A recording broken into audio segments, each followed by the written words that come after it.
Reporter Andrew Fowler in some bad company. There was malice. Four Corners, Monday at 8:30 on ABC One. It's lovely to be alive, and every day is a celebration of living as far as I'm concerned. Tonight on Stateline, can a priceless public asset survive Tourism Victoria's dream of a world-class theme park? There's an enormous investment required to build an animal collection over time. And the brand new fire training college that can't use water in its hoses. They had a report that indicated that the site wasn't suitable, so you'd have to say it's bad management rather than bad luck. Hello and welcome to Stateline. I'm Kathy Bowlan. First this week to the radical plan to turn Werribee Zoo into a world-class theme park. The $220 million Village Roadshow proposal has divided opinion within the general community and also the government, which must decide whether to give it the green light. An interdepartmental report on the plan went to the government today. Meanwhile, opposition is growing. The Friends of the Zoo have collected thousands of signatures on a petition against the plan. And a recently retired board member of Zoos Victoria has spoken exclusively to Stateline of his concerns about the proposal.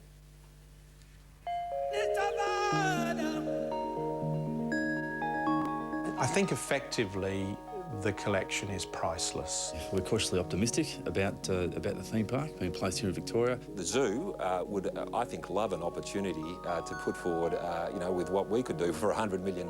I think it's better staying off in the hands of Victorians. The Werribee Zoo is a special place.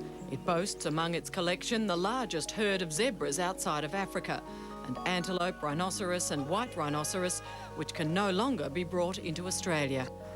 Critics of the Village Roadshow plan to build a theme park here say it would turn this tranquil animal refuge into this.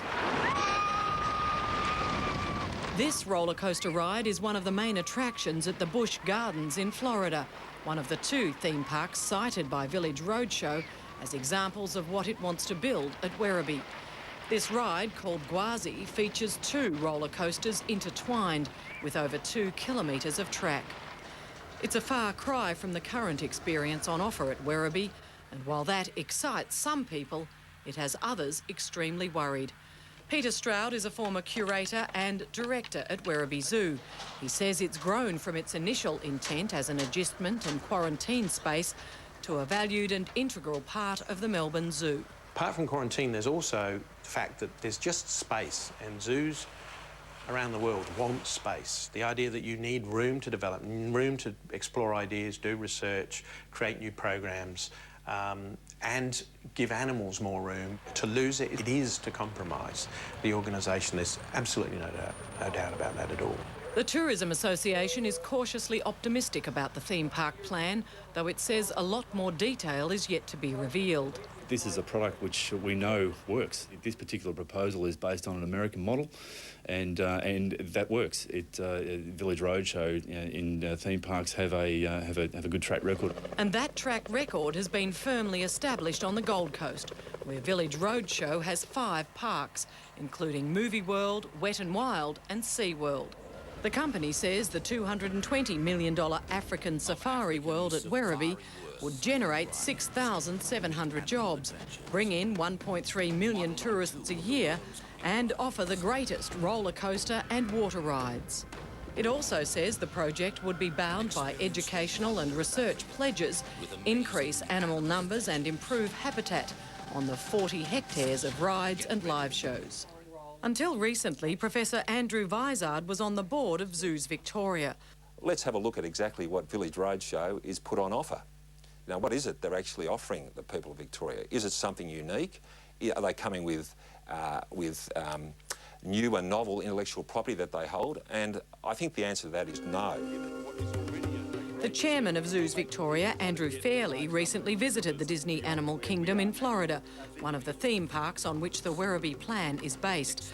Stateline understands a report on that visit revealed conflict between those running the theme park and those looking after the live animals. a visitor experience that often only glimpses animals, a focus on the thrill which drowns out the education message, a concern about noise levels for some animals, and a design process in which animal staff had very little input. Zoos Victoria has had no input into the African Safari World Plan, which is quite advanced according to the Tourism Association's Anthony McIntosh, who attended a briefing by Village Roadshow. So where they're going to site different things is fairly clear, and they went to great pains to ensure that it was clear also that the animals would be very much well separated from the theme park type busyness of the actual park and the noise and all the things that go with that.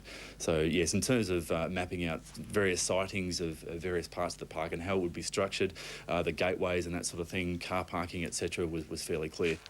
The plan seeks a 99-year lease over Werribee Zoo, plus an additional $100 million from the state government.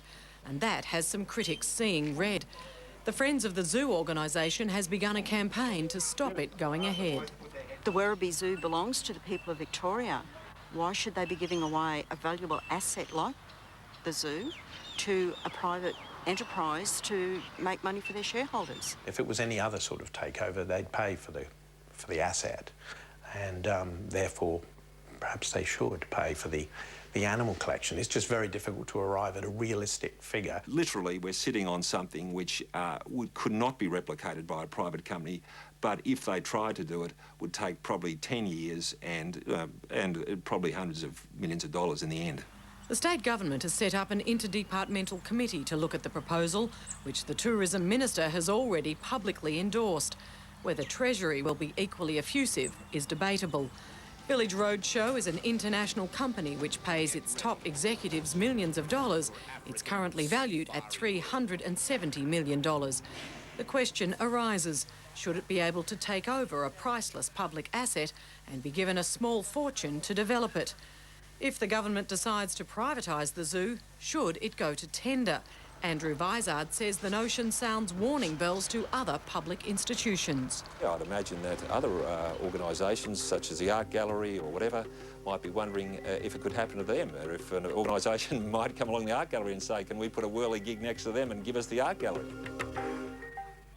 And Village Roadshow was not available to speak about its theme park proposal.